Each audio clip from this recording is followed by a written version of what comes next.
Bismillahirrahmanirrahim. Assalamualaikum dan salam sejahtera. Selamat datang ke channel Cikgu Duat. So, bagi yang pertama kali masuk ke channel Cikgu, jangan lupa like, share dan subscribe dan tekan butang loceng di bawah supaya kamu tak terlepas video-video terbaru daripada Cikgu selepas ini.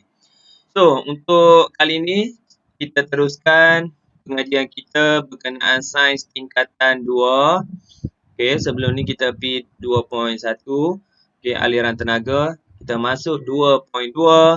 Kita nutrien dalam ekosistem. Kita nutrien dalam ekosistem. Pemindahan nutrien dan tenaga berlaku secara berterusan dalam suatu ekosistem. Okey. Nutrien diperoleh dari ekosistem dan seimbang dan digunakan oleh benda hidup. Kemudian nutrien dikembalikan ke persekitaran untuk digunakan semula. So masa tingkatan 1 pun kita dah belajar kita apa. Kita nutrien ni, kita apa yang kamu ingat belajar sebelum ni. Okey. Kitaran ini disebut sebagai kita nutrien. Okay, kita tengok pergi yang pertama. Kita air. Okay, kita air.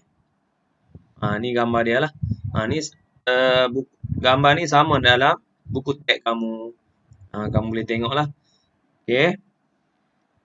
So, air diserap oleh akar tumbuhan. Ni. So, air diserap oleh akar tumbuhan. Okay, lepas tu transfer ke atmosfera, dipindahkan ke atmosfera melalui proses transpirasi. Okey. So, yang pertama tadi, air diserap oleh akar tumbuhan ni, lepas tu dipindahkan melalui proses transpirasi ke atmosfera. Okey, yang haiwan pula, apa dia? So, haiwan alami proses respirasi, penyah tinjaan, perkumuhan. So, semua proses ni, ketiga-tiga proses ni menyebabkan kandungan wap air di atmosfera meningkat. Okey. So, urinari, contohnya tinja, najis. So, semua tu ada wap air dan membebaskan ke atmosfera. Okey. Okay, kita pergi. Okay, yang ni cikgu pun dah sebut. Air diserap oleh akar tadi. Proses transpirasi. Haiwan menjalankan respirasi. Penyah tinjaan, perkumuhan. Kesemua proses ini dapat meningkatkan kandungan wap air di atmosfera. Okay. Okay, seterusnya. Akar tumbuhan ni. Ni akar pokok ni. Apa fungsi? Bukan tak ada fungsi ya. Allah cipta akar ni.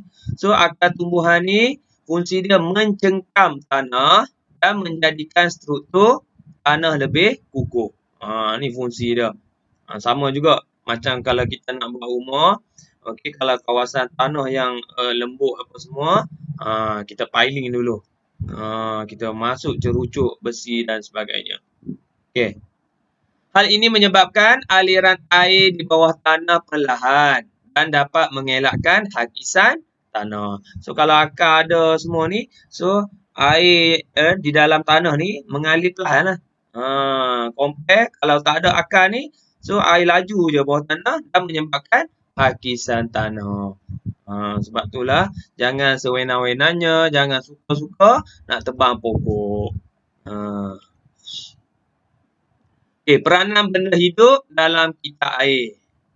Daun-daun pula yang gugur menutupi permukaan tanah akan mengurangkan kadar penyejatan air dan mengelakkan tanah menjadi kering.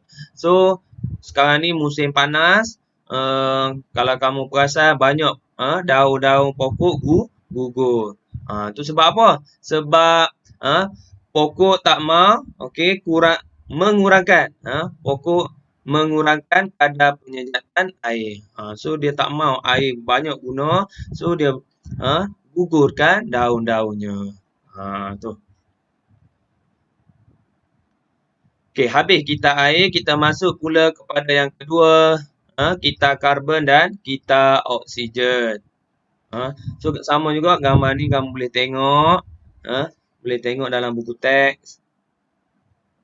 Kita pergi kepada tumbuhan dan haiwan melakukan respirasi yang menggunakan oksigen dan membebaskan karbon dioksida. So jangan ingat respirasi ni untuk haiwan je tak. Okey, tumbuhan dan haiwan, dua-dua tumbuhan haiwan ni dia melakukan proses respirasi. Okey, tolong ingat Peranan benda hidup dalam kita oksigen dan kita karbon. Tumbuhan dan haiwan yang telah mati, okey, diuraikan oleh bakteria dan kulat di dalam tanah menggunakan oksigen lalu membebaskan karbon dioksida. So kalau ada kulat, ada bakteria ni di bawah tanah dia bagi lumat hancur bangkai dan sebagainya tu, dia bagi lumat, bagi hancur, so dia perlukan oksigen. Lepas tu dia bebaskan karbon dioksida di atmosfera. So banyaklah karbon dioksida di udara. Okey. So last sekali tumbuhan hijau mengekalkan. So banyak-banyak karbon dioksida di udara, siapa yang ambil pula? So pokok lah. Inilah fungsi pokok-pokok tumbuhan hijau. Okey, mengekalkan kandungan karbon dioksida dan oksigen dalam udara melalui proses fotosintesis. So karbon dioksida kita bagi dekat pokok pula. Pokok yang sedut pula yang serap karbon dioksida. So macam itulah duk ulang. Kita bagi karbon dioksida dekat pokok, pokok bagi oksigen. Macam itulah. Yang inilah kita panggil kita oksigen dan kita karbon. So apa yang langkah-langkah yang kita cuba selesaikan masalah gangguan kita nutrien ni. Nampak pembalakan. Berapa batang pokok dah ni. Okey. Aktiviti manusia seperti penebangan hutan. Ni penebangan hutan lah ni. Yang tak terkawal, pembakaran bahan api fosil dan penggunaan sumber air secara berlebihan untuk tujuan pertanian dan domestik. Ya, semua ni mengganggu kita nutrien tadi. Sebab tu kalau sekarang ni makin hari bumi semakin panas. So sebab apa? Sebab kandungan karbon dioksida sudah banyak melebihi dah dekat atmosfera. Pokok pun kurang, dia tak ada nak serap, tak ada nak sedut karbon dioksida. Kita duduk tebang. Lepas ni makin hari makin panas. Yang tu kita sebut pemanasan global. Kita tak mahu yang tu. Aktiviti manusia. Okey, contoh yang tadi penebangan hutan yang tak terkawal, pembakaran bahan api fosil. Kalau sekarang ni satu rumah 4 atau 5 buah kereta. So bayangkan asap asap yang dihasilkan oleh kenderaan bermotor macam mana. Penggunaan sumber air secara berlebihan. Okay. So macam mana kita nak atasi sebagai warga negara Malaysia yang bertanggungjawab? Macam mana kita nak buat? Okay. So sebagai pelajar pun ada cara dia. Tak semestinya untuk dewasa saja. Kanak-kanak, even pelajar pun ada cara dia. Yang pertama, mewujudkan sistem pertanian yang dirancang. So tak boleh semua tebang, lepas tu tanam. So ada sistem pertanian yang terancang. Nak tanam apa, so bila, lepas tu tebang balik. Pertanian bergilir lah.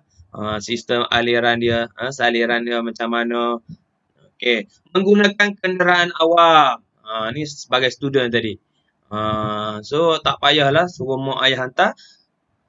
Naik kenderaan awam. Bas ada, LRT ada, monorail ada. So guna kenderaan awam. So semua ni dapat mengurangkan kandungan karbon dioksida, asap exhaust tu. Yang ketiga, menyimpan air hujan untuk kegunaan harian. So kalau hujan, hari hujan tak ada air banyak-banyak untuk basuh pinggan, masak dan sebagainya, siram pokok. Tu. Menanam semula pokok, replanting. So tanam semula yang di mana kalau berlaku penebangan hutan, kita tanam balik. Menanam semula pokok. Memperketat undang-undang. So kita sekarang ni penebangan pembalakan undang-undang dah ada. Cuma tak ketat lagi. So kalau lepas ni pihak berkuasa memperketatkan lagi, so mesti orang-orang yang tak bertanggungjawab ni tak beranilah. Kena compound, kena penjara, lagi depa tak berani. Wallahualam.